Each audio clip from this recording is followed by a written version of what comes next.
Good morning, class 7 students. Today we are starting with a new chapter. Chapter's name is Motion in Time, and this is the chapter number 13 in your book on the page number 182. Okay, so let's start. सबसे पहले हमें समझना है कि motion किसे कहते हैं. ठीक है, तो an object that changes its position with time relative to its surroundings is said to be in motion. ठीक है, जब कोई ऑब्जेक्ट अपने पोजीशन को चेंज कर रहा होता है with time relative to its surrounding, मतलब उसके सराउंडिंग से रिलेशन रखते हुए, then the object is said to be in motion. Okay, but if an object doesn't changes its position with time relative to its surrounding is said to be at rest. ठीक है, it means what, कि अगर कोई object है, ठीक है, I will show you like this. See, if there is an object means अगर यहाँ पर एक इंसान खड़ा है, ठीक है, और ये इंसान एट टाइम ज़ीरो, ठीक है, एट टाइम 0 मिनट पे वॉक स्टार्ट करता है. ठीक है, this is the time 0 position. If after 2 minutes of time the person has reached this position. ठीक है, 2 मिनट के टाइम के बाद person has reached a different position. ठीक है, तो इट मीन्स पहले टाइम 0 पे पर्सन यहाँ फिर था और फिर एक टाइम इंटरवल के बाद एक पर्सन यहाँ पहुँच गया है. ठीक है, ये पर्सन वॉक करते करते या रन करते करते यहाँ पहुँच चुका है. So the same thing, an object or a person that changes its position with time relative to its surrounding means अगर जहाँ से उसने वॉक स्टार्ट करी थी यहाँ पर एक पेड़ था, ठीक है, और यहाँ पर एक पेड़ था.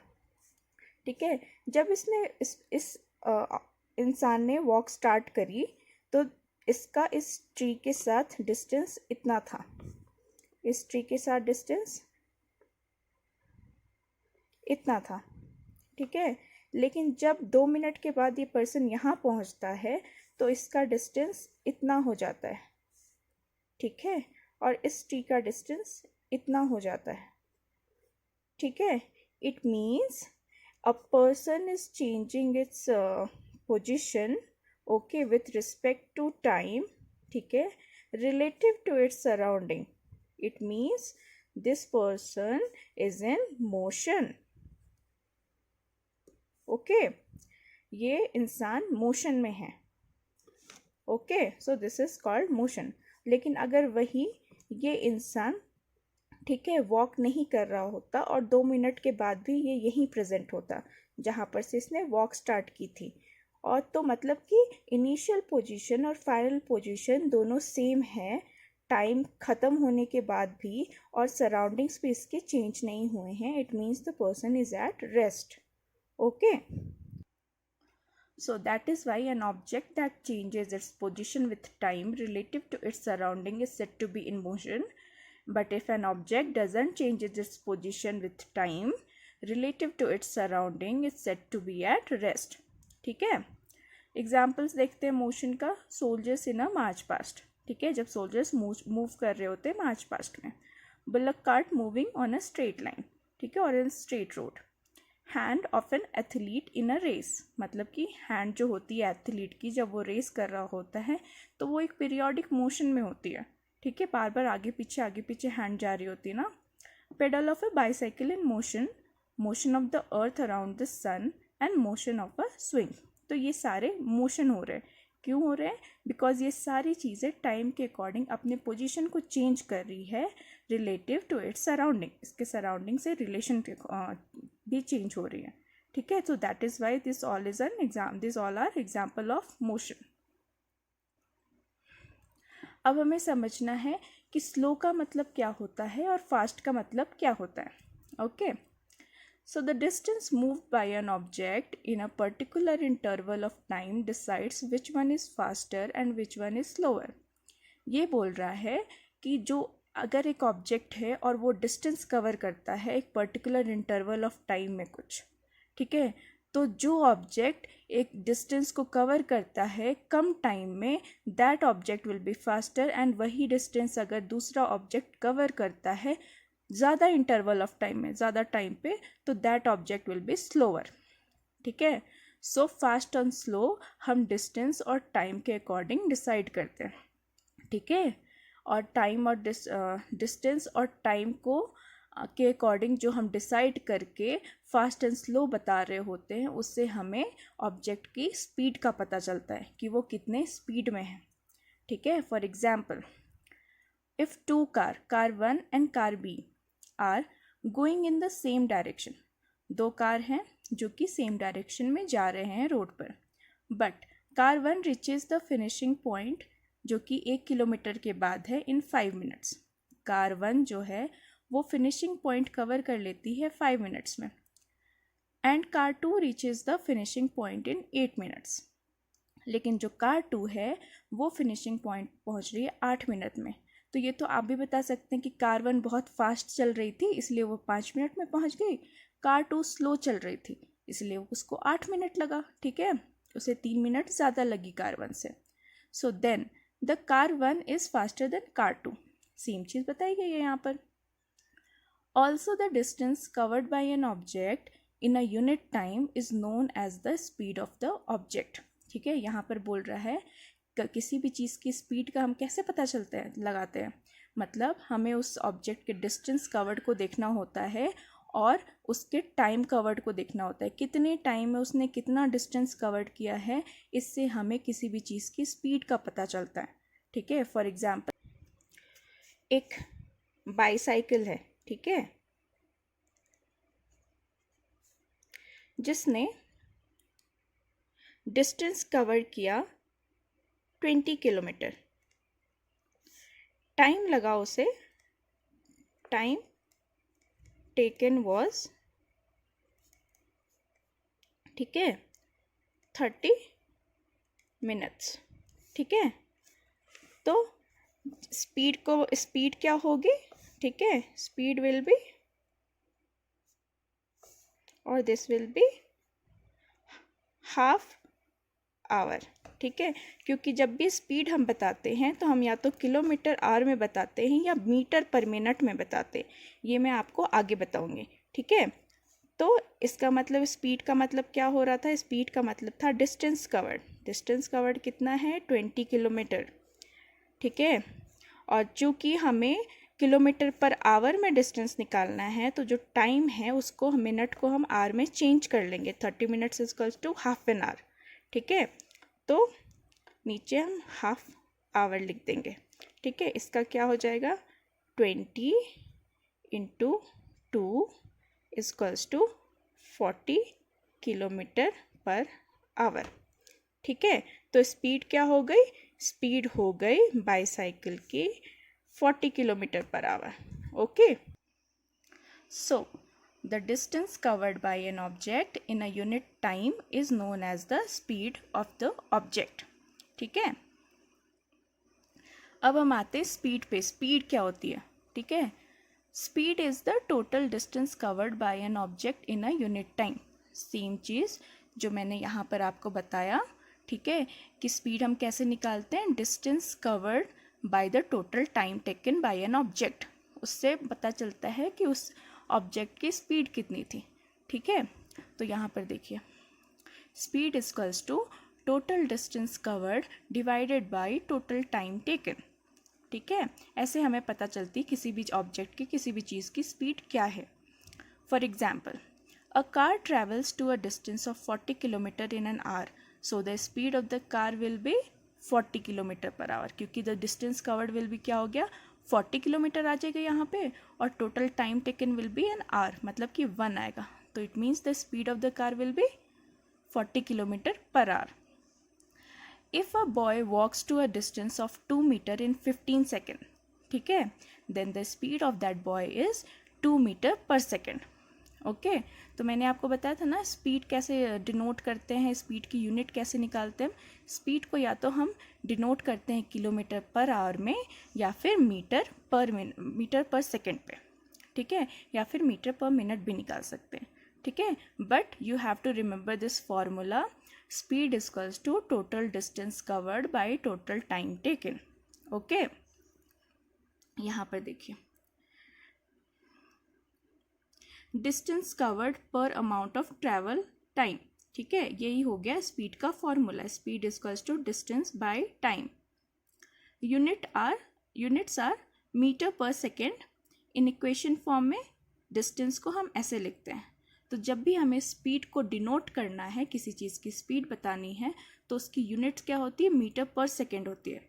या तो मीटर पर सेकेंड होगी, या तो बड़ी यूनिट में क्या आएगा, किलोमीटर पर आवर, जो कि मैंने आपको यहाँ पर बताया था। ठीक है, kilometre per hour, 40 kilometre per hour. Okay, so example, a girl runs 4 metre in 2 second. तो हर स्पीड विल बी, कितना गर्ल ने कवर किया डिस्टेंस, 4 मीटर, टाइम टेकन कितना था, 2 सेकेंड, तो उसकी स्पीड क्या होगी, 2 मीटर। ठीक है, 2 मीटर पर 2 सेकेंड। ओके, सो अब हम आगे बढ़ते हैं, कितने टाइप की मोशन होती है। ठीक है, तो यहाँ पर देखिए 2 टाइप की बताई है, non uniform motion and uniform motion. ठीक है, नॉन यूनिफॉर्म मोशन किसे कहते हैं, if the speed of N object moving along a straight line, अगर कोई ऑब्जेक्ट है जो मूव हो रही है स्ट्रेट लाइन में, उसकी speed keeps changing its motion, it is said to be non uniform. अगर कोई ऑब्जेक्ट की speed moving along a straight line बार बार चेंज हो रही है, जैसे कभी कभी एक बाइक है तो कभी वो 20 किलोमीटर पर आवर से चल रही है, कभी वो 40 किलोमीटर पर आवर से चल रही है अलॉन्ग अ स्ट्रेट लाइन। ठीक है, तो बोलेंगे कि वो बाइक जो है वो नॉन यूनिफॉर्म मोशन में है, क्योंकि इसकी स्पीड जो है वो बार बार चेंज हो रही है, it keeps on changing along the straight line motion. ठीक है, तो उसको बोलेंगे non uniform motion. Uniform motion किसे बोलेंगे, एक ऑब्जेक्ट है, an object moving along a straight line with a constant speed is said to be in uniform motion. ठीक है, अगर कोई ऑब्जेक्ट है जो स्ट्रेट लाइन के थ्रू मूव हो रही है और जिसकी स्पीड बिल्कुल कांस्टेंट है, ठीक है, तो उसको बोलेंगे यूनिफॉर्म मोशन। तो जब भी आपको मोशन पूछा जाएगा तो you have to mention 2 types of motion. ठीक है, non uniform motion and uniform motion. इसमें आपको याद इतना रखना है कि जो जिस ऑब्जेक्ट की स्पीड चेंज होती है moving along a straight line, उसको बोल देते हैं नॉन यूनिफॉर्म। और अगर कोई ऑब्जेक्ट है जो स्ट्रेट लाइन में मूव कर रहा है विद अ कांस्टेंट स्पीड, तो उसको बोलेंगे यूनिफॉर्म मोशन। ओके, अब आते हैं मेजरमेंट ऑफ टाइम पे। If you do not have a clock, how will you decide what time of day it is. ठीक है, पुराने ज़माने में तो क्लॉक्स नहीं होते थे। ठीक है, तो वो लोग कैसे डिसाइड करते थे कि डे कौन सा टाइम हो रहा है, क्या ये कौन सा डे है, कितने बज रहे हैं। ओके, सुबह है, शाम है, दोपहर है, कैसे डिसाइड करते थे वो लोग, अभी हम देखेंगे। Our ancestor noticed that many events in nature repeat themselves after definite intervals of time. Okay, for example, they found the sun rises every day in the morning. The time interval between one sunrise and the next was called a day. अब हमारे जो ancestor थे, ठीक है, जो पुराने ज़माने में लोग थे, उन्होंने क्या किया था, उन्होंने टाइम इंटरवल को पता करने के लिए एक तरीका अपनाया हुआ था। कैसा तरीका, जब सनराइज़ होता था, उनको पता था कि हर एक दिन सनराइज़ होता है मॉर्निंग में, ठीक है, अलॉन्ग अ पर्टिकुलर डायरेक्शन। ठीक है, तो उनको पता था कि जो टाइम इंटरवल है बिटवीन एक sunrise and the next sunrise, that is called a day. ठीक है, आज का सनराइज़ और कल के सनराइज़ के बीच में एक डे होता है। ठीक है, ऐसे वो पता करते थे। A month was measured from one new moon to the next. एक महीने का पता वो कैसे करते थे, एक चांद, नया चांद निकलने के बाद फिर दूसरा चांद निकलने के पहले, वो एक महीना होता था। ठीक है, a year was fixed as the time taken by the earth to complete one revolution of the sun. Year वो तब पता करते थे कि जो भी टाइम अर्थ लेती थी, एक रिवॉल्यूशन सन के अराउंड लेने के एक रिवॉल्यूशन जब अर्थ सन के अराउंड लेती थी, तो उसको वो टाइम के अकॉर्डिंग उन्होंने उसको एक ईयर बता के रखा था। ठीक है, जो कि एक्चुअली करेक्ट है। ठीक है, बट वो एग्जैक्ट नहीं पता कर पाते थे बिकॉज उनके पास वॉच नहीं होता था या फिर टाइम मेजर करने का तरीका नहीं होता था।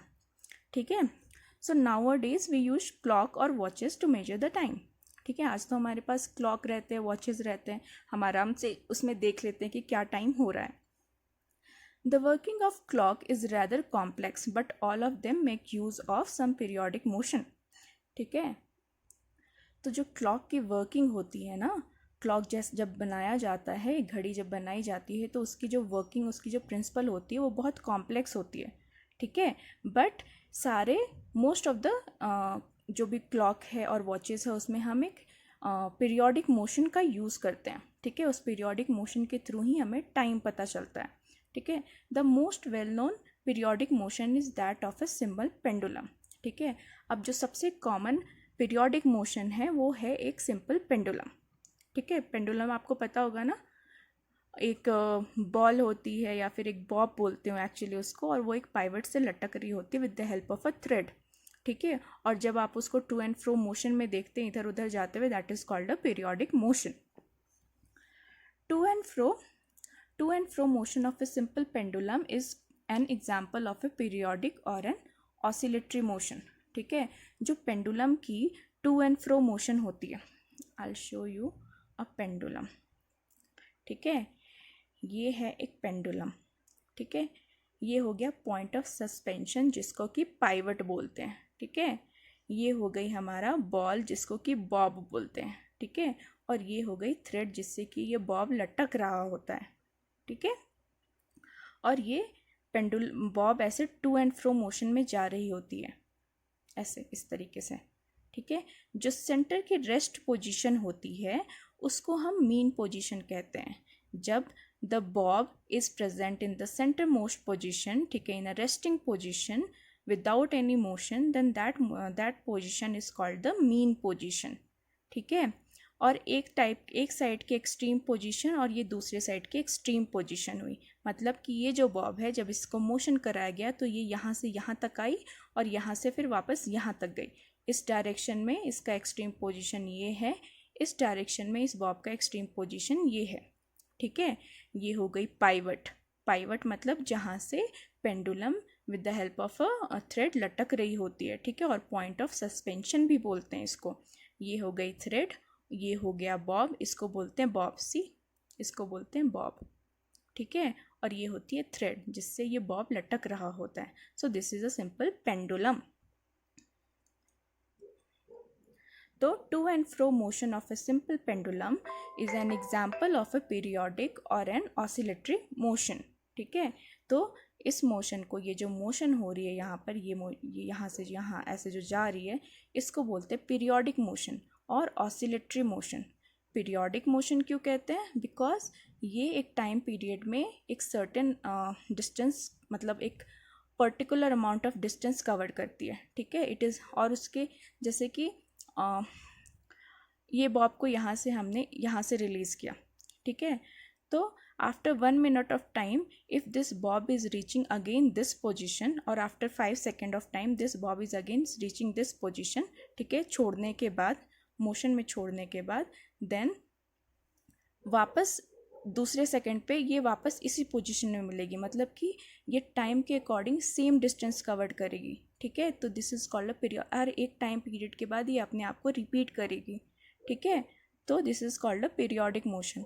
ऑसिलेटरी मोशन क्यों बोलते हैं? ऑसिलेटरी मोशन इसीलिए कहते हैं क्योंकि ये टू एंड फ्रो मोशन के चक्कर में, ठीक है, ये इधर ऑसिलेट होती है, फिर वापस इधर जाती है, फिर वापस अपने मेन पोजीशन पे आती है। ठीक है, so this is called the oscillatory motion. So now, ठीक है, अब हम आते हैं, हमने ये कवर कर लिया, अब हम आते हैं वर्किंग ऑफ अ पेंडुलम पे। ठीक है, एक पेंडुलम वर्क कैसे करता है। ठीक है, तो a simple pendulum consist of a small metallic ball or a stone suspended from a rigid stand by a thread. ठीक है, एक स्मॉल मेटालिक बॉल या फिर एक stone suspended from a rigid point, rigid support. ठीक है, with the help of a thread. This is a pendulum when it is at rest. This is the pendulum when it is at rest. ठीक है, the metallic ball is called the Bob of the pendulum. This is called the Bob of the pendulum. Set up a simple pendulum with a thread or a string of length nearly 1 meter. ठीक है, अब यहाँ पर एक activity बताई गई है. ठीक है, तो जैसे हमने एक पेंडुलम सस्पेंड कर लिया जिस with the help of a thread, जिस थ्रेड का लेंथ है 1 metre. 1 metre. Okay. Let the bob come to rest. ठीक है, तो जब बॉब रेस्टिंग कंडीशन में रखा है अभी हमने, ठीक है, पहले बॉब को रेस्ट पोजीशन में रखा है. Mark the mean position. अब ये बोल रहा है कि जब बॉब रेस्ट पे होती है ना, बॉब जब रेस्ट पे होती है तो वो जिस पोजीशन में होती है उसको बोलते हैं mean position. Set up a clock और अ स्टॉप वॉच और रिस्ट वॉच. ठीक है, whichever available to measure the time period of the pendulum. ठीक है, अब आपको क्या करना है, या तो एक क्लॉक लेना है, या तो एक स्टॉप वॉच लेना है, या तो रिस्ट वॉच. ठीक है, उसमें आपको क्यों लेना है, क्योंकि उसमें आपको टाइम पीरियड पता चलेगा पेंडुलम का. ठीक है, तो वो आपको रेडी रखना है अपने पास. Gently hold the bob. ठीक है, ये स्पेलिंग मिस्टेक है बच्चा लोग. And move it slightly to one side, make sure string is taut. ठीक है, अब हमें क्या करना है, हमें जेंटली पकड़ना है बॉब को, यहाँ पे इसको एक साइड मूव करना है, और ये ध्यान में रखना है कि इसकी जो थ्रेड है ना वो स्ट्रेट टॉट रहे, मतलब स्ट्रिंग लूज नहीं होनी चाहिए, बिल्कुल सीधी होनी चाहिए. ठीक है, ढीली नहीं होनी चाहिए, टाइट होनी चाहिए. Release the Bob without pushing it. Now note the time when the bob is at its mean position. ठीक है, ये स्पेलिंग मिस्टेक है, डू नॉट माइंड इट. सो अब हमें क्या करनी है, हम एक साइड बॉब को लेकर चले गए विद दिस थ्रेड, इसको हमें टाइट रखना है, और अब हम यहाँ से बॉब को रिलीज़ कर देंगे विदाउट पुशिंग इट. पुश नहीं करना है, बस छोड़ देना है. ठीक है. Measure the time taken by the pendulum to complete an oscillation. मतलब अब हमें टाइम पीरियड, जब हमने बॉब को यहाँ से छोड़ दिया, ठीक है, अब हमें टाइम पीरियड उसका मेजर करना है with the help of A watch और क्लॉक और ए रिस्ट वॉच, जो भी आपके पास अवेलेबल है, उसके एक ऑसिलेशन का. तो एक ऑसिलेशन कब होगा, एक ऑसिलेशन या तो यहाँ से जब हमने छोड़ा वापस बॉब यहाँ जब आ जाती है तब ये एक ऑसिलेशन हुआ. ठीक है, और यहाँ अगर हमने टाइम पीरियड यहाँ से नोट करना स्टार्ट किया है तो यहाँ से ये बॉब यहाँ गई, यहाँ से फिर यहाँ गई, और यहाँ से जब यहाँ आई तो ये एक ऑसिलेशन हुआ. तो मतलब आप जिस पॉइंट से स्टार्ट कर रहे हो काउंट करने का, बॉब को वापस उसी पॉइंट पे आने में जितना टाइम लगता है that will be considered as one oscillation. Measure the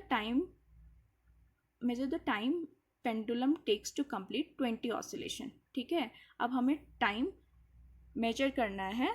ठीक है, कि पेंडुलम को एक ऑसिलेशन कंप्लीट करने में कितना टाइम लगता है और 20 ऑसिलेशंस कंप्लीट करने में कितना टाइम लगता है.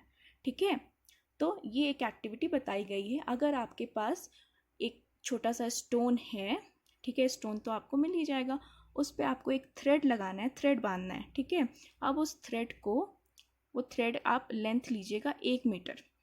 ठीक है, उसको आप एक रिजिड सपोर्ट से, मतलब कि किसी लकड़ी से, लेकिन वो जो सपोर्ट है ना वो एकदम स्टेबल होना चाहिए. ठीक है, स्टेबल मतलब कि ये सपोर्ट हिलना नहीं चाहिए, एकदम रिजिड सपोर्ट होना चाहिए. वहाँ पे जाके आप इस बॉल को बांध दीजिए with the help of the thread, और थ्रेड की लेंथ रखिए 1 मीटर.